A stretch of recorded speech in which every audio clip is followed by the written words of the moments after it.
Oh, we're live. Okay. Hi, Jessie. How are you doing? I'm doing good. How's it going? I'm doing well. I'm doing well. Just surviving the quarantine. Yeah, uh, same. Trying yeah. to work out a lot. So tell me about just a little bit about yourself. Tell the audience about yourself. I know you're up in LA. Just tell me more about that. Yeah, definitely. So my name is Jessie. I live in LA. I'm a competitive skateboarder. I've been skating pretty much my whole life since I was 8 years old. Oh, wow. And I just recently quit my full-time job. Kind of crazy timing right now, but quit my full-time job to focus more on skateboarding and like the skateboarding industry and business, as well as do some projects in Hollywood. So Nice, awesome. And what exactly? Yeah. And what exactly are you getting into, trying to break into specifically with the skateboarding? Well, I haven't been able to focus full time on it because I was working. I was a coffee roaster and I worked at Stumptown Coffee for 5 years, which was an awesome experience. And I'm sure I'll talk a little bit about that later on. But so really for skateboarding, I'm trying to work on my actual skating as well as like self-expression within that world. So there's a lot of like creativity in the skateboarding world. And also focus more on like the business aspect of it. Being a woman in that industry it's not rare, but you know, you don't see it a lot. And so I think it's really important to have different voices, like diverse voices in the boardrooms and in the industry that are really putting all these products out there. So that's kind of like what I'm focusing on at the current time. Okay. Totally. Yeah, that is very important, especially in an industry that isn't so, I guess, an industry without a lot of women, right? As you mentioned. Yeah, definitely. What and well, you? That's changing. That's changing a lot, but okay. Historically, not a lot. Yeah. And you identify as a bi woman yourself? I do. Yes. Okay. So I'm bi. I'm also married. I have a wonderful partner. We've been married for 2 years, but we've been together for 8, I think. Oh wow! Congratulations! Like maybe 9 actually this year. Oh my gosh! Wow. Well, congratulations. That's a big feat. So. Thank you. I'm gonna get in trouble for forgetting that number. You'll be fine.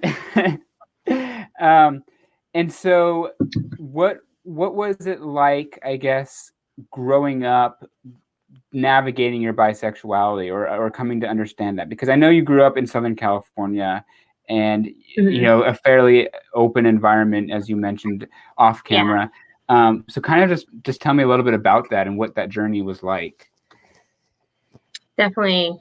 Well, I think I have a pretty interesting experience coming out as bi. Of course, growing up in Southern California, it's like a pretty progressive place, usually. I mean, I grew up in North County, San Diego. It's still, you know, it's pretty like socially progressive, and but it can also be very religious at the same time.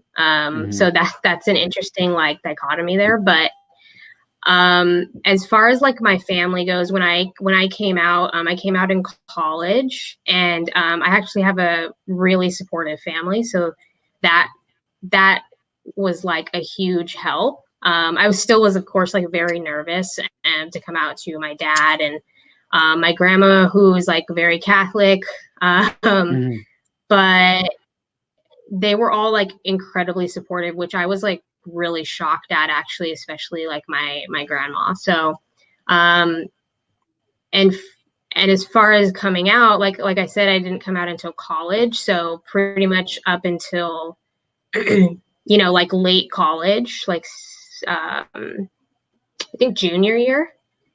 I had always dated men or guys. And like when I finally did end up dating a woman, it almost didn't even seem like weird to me. Like it was like so natural. And I think like while society makes it this big thing and kind of tells you, you know, it has like a negative connotation. For me, it was just like, oh, I'm friends with this person, and this just kind of is what happened to evolve out of it. My partner's experience is a lot different. Her family is pretty conservative as well as like religious, but we've been able to, over time, I think time is like the great healer. We've been able to really navigate that. So yeah, I think like to sum that up, it was just something that was, it just didn't seem, it just felt so natural. And then it wasn't until kind of like later, you know, being with my partner for a number of years, that I like kind of looked back at my childhood and was like, oh yeah, that makes like a lot of sense. That like I would like girls or whatever, but yeah, and of course, like I'm bi, so you know I'm still attracted to men and stuff like that. But I just happen to be with a woman. Sure. Yeah. And what was, you know, growing up and going into your formative years and being bi, how were you processing that internally? Like, what were your feelings when it was starting to happen, I guess? Or did you notice it, or what did you think of it? What was going on inside? Well, that's like the funny thing is that I really did not notice. Like I was so blind to it. Even in college, I was still dating guys. Like I lived in a pretty like party heavy like freshman apartment, and like there was just like frat guys over all the time and stuff. So it was like I was so blind. And it wasn't until I started volunteering with this center, and kind of was making more friends in college and stuff, kind of just how it naturally happens. And kind of just had a crush on this girl, and it just like evolved out of that. And then even she's now my wife, but it like even she kind of had a feeling, and she would always kind of tease me like, are you sure you don't like girls? And I was like, yeah, like I'm totally straight. Like okay. So it wasn't until that, and then eventually, I think it was like, for me, I think maybe I had that that thought process of like it's a phase or something like that. I think that ended pretty quickly, but I don't really know how like I internalized that. It just kind of happened. I'm sorry, you just cut out that entire last sentence. Like I didn't catch any of that. Would you mind repeating that? I was just, yeah, no problem. I was just saying, like it was so natural, so I didn't really like internalize a lot of it. I think the internalizing came a lot later when my partner and I were becoming more serious and talking about, you know, hey, are we going to move to live with each other, or you know, how are our families going to navigate this?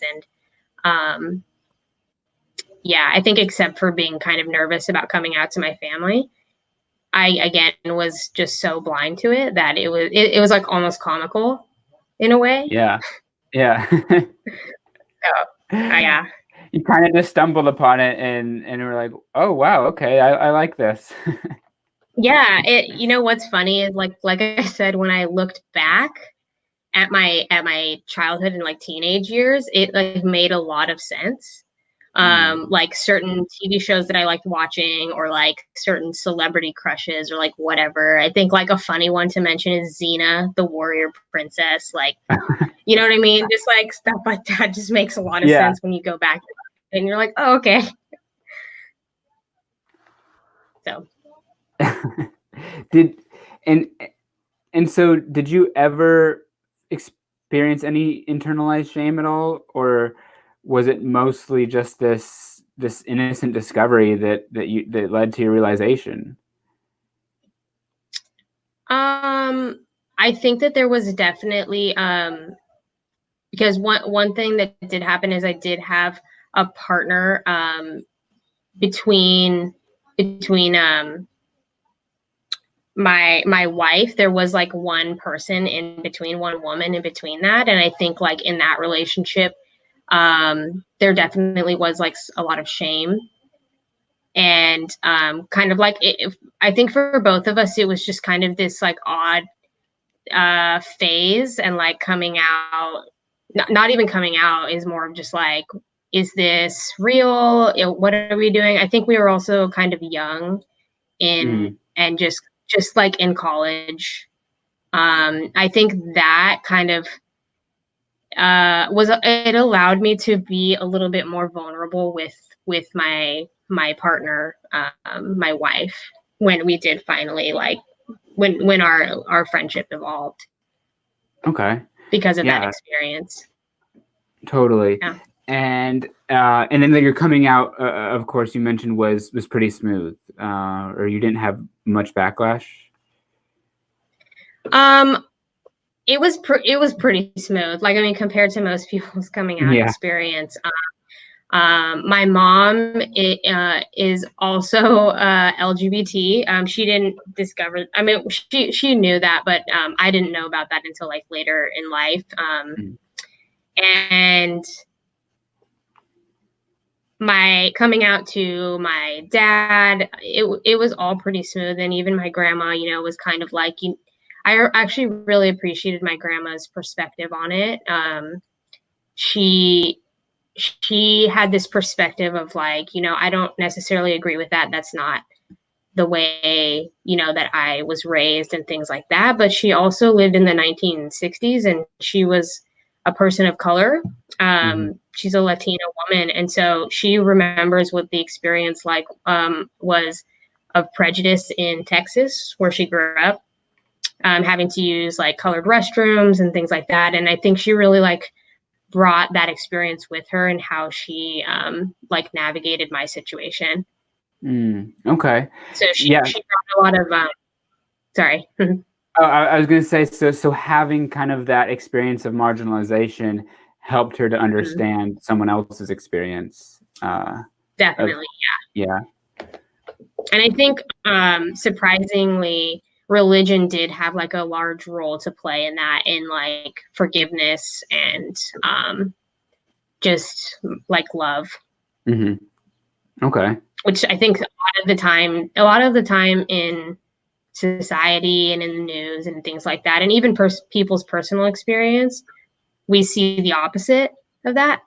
Like, we see the negative side of how religion deals with being gay and the LGBT community. So my experience is I don't know if it's unique necessarily, but it's definitely something that I haven't heard a lot of my friends having the same reactions. Yeah, definitely. I mean, everyone has their own, you know, their own way of or their own experience, and I think there's a lot to gain or learn from each individual's experience. Yeah. And so what? So your grandma was pretty quick to kind of accept. Of course, it wasn't what she was expecting, probably, but you said she was pretty quick to accept. Because you think, because she was she did understand marginalization. Was that the main driving factor, or was there anything else? Has she said anything else regarding religion at all that has made her more accepting? Like, I guess I don't know about that one. Okay. I'm not sure. Like, I'd have to ask her, I guess. You know, she's kind of getting up there, so it's kind of like hard to have those conversations with her. But she's really forgiving, and I think like love and mercy really comes into it a lot. Yeah, like I think another interesting piece of my life, which kind of could add to that situation, is that both my partner and I most of the time do still like attend the Catholic Church, Okay. which is pretty rare for LGBT, to see LGBT people like involved in the church. We've just been really, really fortunate in that we've lived in really socially progressive places, and like those resources are available. Yeah. We've lived in New York City, which is like, it's New York City, Yeah. and then we lived in Los Angeles, and there's a really great church in Santa Monica. And both of those places have LGBT groups and like support. They're Jesuit, so they're like the more progressive side, or they're known to be. Sure. So that's kind of been our experience, and like I think that's one thing that I kind of still have in common with my grandma, because the rest of the family doesn't really adhere to like the Catholic Church at all. And I just want to put a disclaimer: we're not like very religious, and we don't go all the time, but we still kind of have that similarity in that my partner is from like a Latino Catholic family, so it's very like a part of our family culture. Sure. And obviously, so you feel accepted at this church, whereas I know a lot of LGBT people, they don't feel accepted at a church, or they see a church driving by and they think, I don't belong there.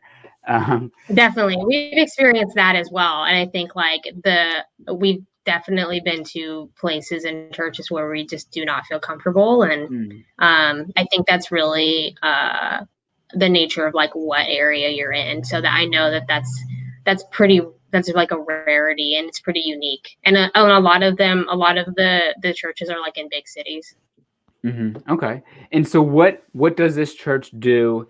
How does this church stand out and help you feel more accepted? Because for anyone listening that might still really want to, subscribe to their religion, what should they look for? Because I know it is a struggle. There's a lot of gay people that grew up in a religion or want to maintain their religion, but they just don't feel like they can. So what can someone look for in a church that would welcome them?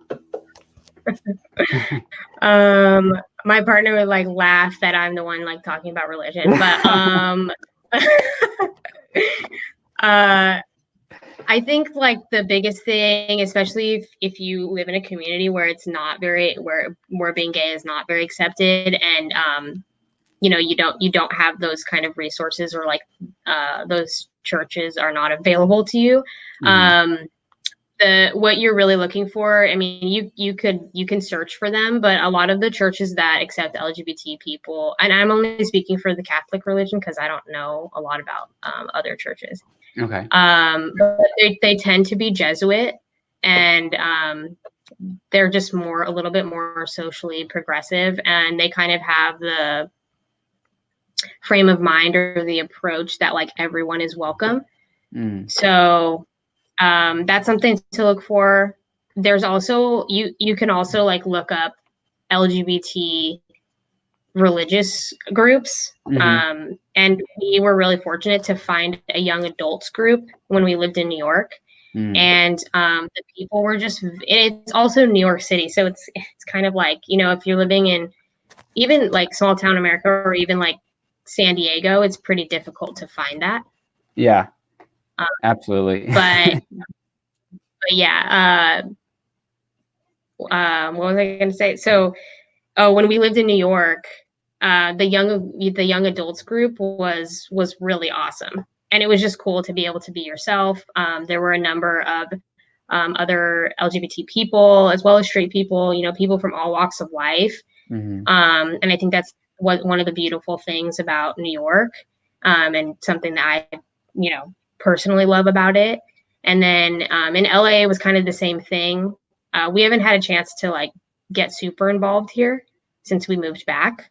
Okay. But they do have the same like young adults group. Yeah, that's awesome. So that's where I would look if I was going to start. Yeah. And so let's talk about your passion. I know you have a sort of unique passion, especially more for women. It's not as common. to be interested in skateboarding. And Yeah. so did you grow up a skateboarder? Just kind of talk to me about that. Yeah, definitely. Yeah, I grew up a skateboarder. I think I think when I was 8, I found a board in our garage and just started riding. And then, you know, being in Southern California, it's like really part of the culture, surfing, skating. So it's not super odd if you're a girl that's kind of skating out on the street or whatever, you know, just kind of cruising around. Mm-hmm. I think what is different is like when girls back then in the 90s, when you wanted to go to the park and, you know, do skate on vert ramps and skate street skateboarding and stuff like that, that was pretty, it was few and far between. So Sure. when I like first started, there was like, I was like the only girl at the skate park, you know? Wow. And there, like, you'd be at summer camp or something, because I did have the privilege to be able to go to summer camp. My mom worked at the YMCA, Mm-hmm. where they had a camp. It's a really well-known skate camp. And like, I'd be the only girl out of like 100 kids. So that was a little interesting. And I think every girl that kind of grew up in that time that loved skateboarding or wanted to be a skateboarder, or kind of like was inspired by, you know, their brother or like the magazines and stuff like that. Like we had a very similar experience. Mm-hmm. And, you know, that's a big like topic of conversation among a lot of women's skateboarding media now, is like looking back at the past and kind of talking about that experience of, you know, being the one or two girls. And it didn't strike me until like later in life that I realized I grew up in a place that was like the mecca of skateboarding. And so I did see other women skateboarding because all the professionals would come to San Diego. Yeah. Whereas like in, you know, in maybe like central, like some of the other states, like you literally would not see another girl skating. It would be just you. Sure. Yeah. In states with less representation, or, you know, Midwestern states, it's just guys. Pretty much. Yeah. So that's awesome. So you were the only girl at the skate park as a kid, just shredding the rails, and it's a passion that stuck with you for life. And now as an adult, you are still part of the scene. That's correct, right? Yeah. Yeah. So like I said, like just being in the birthplace of skateboarding, you know, LA, San Diego, it was pretty easy to stay connected with skateboarding. And there were, like I said, there were female professionals at that time. And they didn't, I think the one issue that still needs more attention today is like they just didn't get the exposure that they deserved at that time. And so you wouldn't really see them in the magazines. You wouldn't really, they weren't like being sponsored by huge companies. So it was crazy because I had the privilege of actually seeing them in person and realizing like, wow, like I want to do that. And I also grew up at Tony Hawk's skate park. So I would see these guys like ripping this vert ramp and just being like, wow, like it's a really inspiring place to be. And so my dream kind of became like, I want to fly, like I want to be able to skate this vert ramp like these guys and women do. And like, that's what I want to do. And I also, just a quick clarification is like, I don't skate street, so I can't actually skate a rail. Okay. If any of my skating friends watch this, I just want to be clear. Yeah, so I have barely any knowledge of skating. So what does skate street mean It's okay. versus Oh yeah. yeah. That's actually cool to talk about because there's definitely different cultures within skateboarding itself and different subcultures. Mm. And I think like one thing that's emerging right now is like the female subculture within skateboarding, as well as the LGBT and like queer community in skateboarding, which is like, it's just never been, it's never been something to like, that people could like really openly talk about. And kind of similar to being like a woman in the 90s when you're skating, it was just like it kind of had a negative, it did have a negative connotation. And so I'll come back to that. But anyway, to define what street skating versus transition skating is, street skating is like just like flat ground, rails, stairs, kick flips, all these things like that. And then transition is ramp. So it's like an actual transition, which is why it's called that. So ramps, vert ramps, pools, kind of where skateboarding, modern skateboarding got its start was like pools in Venice and Santa Monica. Right.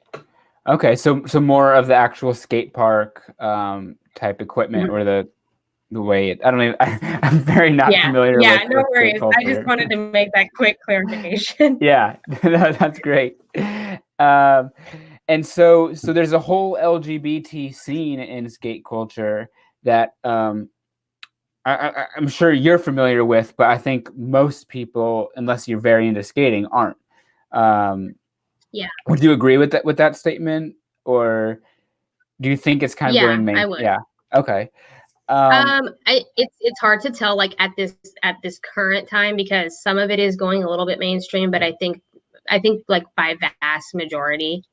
And the reason I would say mainstream is kind of companies like Nike and stuff are they have athletes who are LGBT, trans, queer.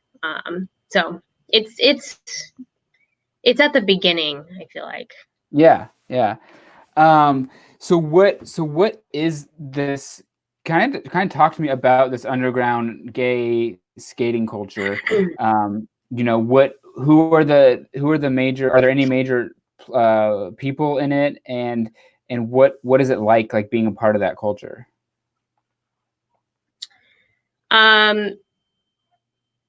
I think all of us would probably agree that it's like, it feels surreal and unreal that there is actually this culture in skateboarding right now, and that there are places, and as well as companies that are like getting behind this, because that's never really been the reality, especially for males in skateboarding. Females, it's been like this much more accepted, but it's still like pretty, it's pretty like difficult to be an LGBT professional skateboarder. I'm a competitive skateboarder, but not professional. So as far as the big professionals right now and people who have really like paved the way for this, there's of course Leo Baker, who recently changed their pronoun to he, his, and they're big skater on Nike, I believe. I hope I don't get that wrong, but that's just been like definitely a topic of conversation, and it's been big in the media, especially like this past year. And then there's this kind of I don't necessarily want to say subculture, but it's just like groups of people, and smaller groups of people, but at the same time, like, it's crazy to see that they have the support of the larger skate industry now, which was definitely never a thing. So like there's there's like there's let's see, if I was to list some people off, like Elisa Steamer, of course, is like a legend in skateboarding. If you ever played Tony Hawk Pro Skater, you know, she is on there. And like, I think people within the skate community have always known, you know, that she was a part of the LGBT community. And now she's, you know, she lives with her partner in San Francisco. And I had the great privilege to interview her recently. Oh, wow. Super down to earth person. Yeah, that was like a kid's dream right there. It was super cool. Yeah. Like take her, for instance, you know, I think the conversation of being a professional skateboarder in the 90s was not only because maybe because she, you know, she identified as LGBT, but because she was a woman in the 90s. It was just never possible to have the same amount of exposure and industry support that was there for the guys. Right. Right. So those are two people that are like, that are, you know, huge, but there's also like all of these kind of groups or pockets of people who are emerging and like doing really great things in the community. And like, there's different media outlets, like for example, Skateism is really cool. There's LGBT focused skateboarding companies like Unity Skateboards out of the Bay Area. A lot of the crews, like one of the crews that I'm a part of called Las Chicas, they're just like badass, and they just like represent so many different types of people, whether they're straight, gay, like they're trans, and so it's just like a really cool time to be a part of the skating community right now. Sure. Yeah, absolutely. And is the overall skating community fairly accepting of people from different backgrounds? Is it moving to that progressive way, or is it just, how is it, I guess? I think it's kind of mixed, to be honest. And I think that's it. It reflects the larger conversation, I think, within this country too. Like there's I think when you're in the industry itself, like when you're in skateboarding and you're going to the events and competitions and things like that, like over time you start to realize like people are actually really accepting and really supportive, and you have to find those pockets of people. And like I would say on like overwhelmingly, all the people who are really dedicated to the companies and to skateboarding itself are pretty open. But I think what happens a lot of the time is that the like larger audience of people like in skateboarding, and what I mean by that is like the larger kind of skate culture. Like if I was to go to the skate park and just like go street skating, and on a Friday night at the skate park, I'm probably going to hear like homophobic, totally misogynistic comments that still happen today. And so that's kind of the distinction there that I would make, is like, it's definitely moving in the right direction. And the people that are really involved in the industry, majority of them are really progressive and open. And even people who are conservative or religious, because a lot of skateboarding in Southern California tends to be connected to kind of like religious, like born again Christian, because a lot of the guys went through like really hard times in the 70s and 80s and stuff. They're still like super open, and I've just been really grateful, to be honest, that like I do have friends, kind of like those OG guys from back in the day who have been through some really hard times, and they are religious now, but they're still super accepting. And like they not only they are like inclusive, not just like accepting. They're actually inclusive. And I think I think it took me a really long time as a kid and a teenager to really I don't know how to explain it, I guess, to like to really understand that and be self-aware enough to like have conversations with people and be open and be self-expressed. Yeah. Sure. So what do you like to do skateboarding videos, right? Or you're getting into that field of creating content around skateboarding? Is that kind of where you were going? I do videos. Yeah. I do videos like mostly for fun. And I think like it's kind of like a self-expression thing in skateboarding. Like most skateboarders kind of use social media to just like have fun and be creative with it and kind of like you know, show progression in this in skateboarding and just like get stoked like on each other's like, you know, all your friends and you're just like, wow, like you landed that and you've been working a year at that, like that's super cool. So so it's meant more to be a canvas of your work. Yeah. Or yeah, okay. Definitely. Yeah. Professionally, as I get more into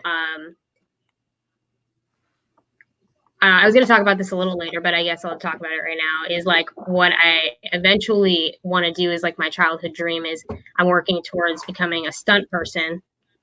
And so that's when it becomes a little bit more like a professional platform in, you know, using that as being able to like say like, oh, I have this skill or I can do this. And but mostly I think even for stunt performers, like it's all fun and we enjoy doing it. Yeah.